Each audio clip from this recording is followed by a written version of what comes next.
in how you interpret the law and how we interpret the law. Okay.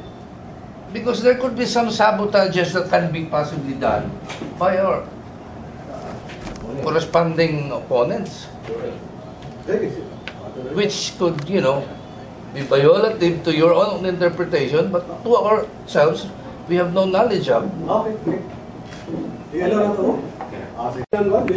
No, that is not a GCC. That is a cooperative, pero under sa NIA, there are funds from NIA nga gihatag sa Bilico. So you cannot, we cannot say safe nga Bilico is a private entity. But still, ang pagposta na sa posters niya, whether it is private or under DOCC na siyang pagbutang o poster sa poste o kahoy, it is prohibited. Butangan, mo limang poster. Oh, sige daw. Sige daw. Limang poster. Mau lagi na, kinanglan nato yun. Ang putol ang kahoy. Tapos tindog lang. Isang inom na lang ito, namalitan niya sa hardware o kahoy daan. Mga pinutol-putol nga kahoy daan, which are legal. And then we put it in the stand and put our posters there. Would you disqualify us for that? Actually, ang girefer And put it in our own private land. Actually, ang girefer ali siya ba? Ang katong nagtindog na kahoy, buhay na. Di ba, lagi. Live 3. No, taka. Buhay na kahoy. Sir, I'd like to interrupt. Dili lagi, pamilya So, after the question of Mr. Chan, may reiterate our ground rules which was said earlier. The question should be asked after the lecture of the speaker. Okay, there are topics which would be tackled during the lagi lecture. na. Namuntahan na dito. Yan yung mga isugda. Actually, eksakto to mo ba? Actually, eksakto yung apprehension. Usahay pa kung magbinal dito po na natong mga konservato na. Pero ang atong girefer ali, ang buhay nga nagtindog nga kahoy. Nagtindog nga kahoy. Buhay ha? Naanay patay nga kahoy, nagtindog yan mo. Panahon kita. Patay mo na siya. Kaya mo na patay nga nagtindog bro. We will proceed with the lecture of the speaker. Anyway, continue. I'm looking forward that we have a very limited time in our campaign. Yes. And with all these restrictions coming up right now, it seems quite impossible really to reach throughout the whole areas to come up with a good campaign way. Pinanuno na lang ang bagsablit. Tinula, no? I'm just being honest about this. Kung di mo kung pintahon, mag-alkansigan kami adang-adahan administration. Because they can always claim that they are there for service, but actually they can campaign already. While kami lahat means to do that. Can I have a microphone? Thank you very much, Beniero. Forgive me. The COMELEC is trying to frighten us with laws concerning elections with respect to prosecution. Pero pagdating naman sa gusto nilang ayaw nilang i-implement, they want to do it. Case in point, COMELEC Resolution 8786, Section 221, it's very clear. There must be a list of those who will be allowed to vote during the night time. And that is a substantive requirement. Why? Because otherwise, without a list, anybody can just simply vote. That's very clear. Section 21 says, dapat may listahan for all those within 20 or 20 meters from the polling place. When we filed our protest with the governor, they simply dismissed it. Sabi nila, that's not important. You can dispense with that. In effect, it says they can dispense with that list. And here we are, down to the last detail. They're threatening us with prosecution and disqualification. Pagkatapos ng substantive requirement to prevent fraud, they're willing to dispense it. Totoo po yan ang sinasabi mo, Panyero. Pero mamaya, sa lecture po ng GI, nandun yun. Ang maggagawa nito ay hindi kami sa COMELEC, yung deputies na doon sa presinto. This is their duty. Once they are remiss in doing all those things, sila ang liable. And we have to file a complaint against these people. Yes, Panyero. The protest is in effect a complaint. Ang Panyero, recount po ang protest. Iba po yung administrative at sa criminal. It's a question of law. Yes, Yes, Panyero. whether that is substantive or not. Ang point ko here, Panyero, is down to the last detail concerning the conduct of elections.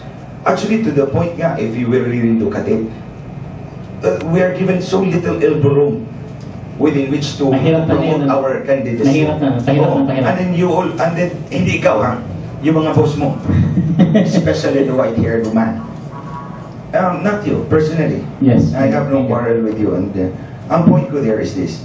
You constrict our right to campaign with these rules. Yet, Resolution 8786, Section 121, a very substantive provision that would have prevented fraud. They can simply dismiss it like it's not mandatory. Pwedeng i-dispense yan. How on earth can that happen? And actually, if you will allow me, I can show you how the manual manipulation of the elections could have happened. Example, I'll show you. Panyero. Isa lang, just to point this out. out. Panyero, pero ang punto mo ganito. I can just talk to you with that. Tingnan. If you will see the graph of the elections, you will see na pag ang presinto earlier matapos, panalo ko malaki. Pag matagal, including his one, yung sa kanya, matagal, talo ako. Well, we can discuss about these things. Kasama sila, Panyero. Ha? Kasama sila. Sino? Mga election officer. Pwede. Sa atin, we make it is between us para at least. Okay. Para Sige. naman huwag na natin at least, para ako gusto ko rin malaman eh. Oo nga, Panyero, what my point is, you're limiting our right to campaign with these rules. Hindi ikaw, yung COMELEC mismo, ANFA.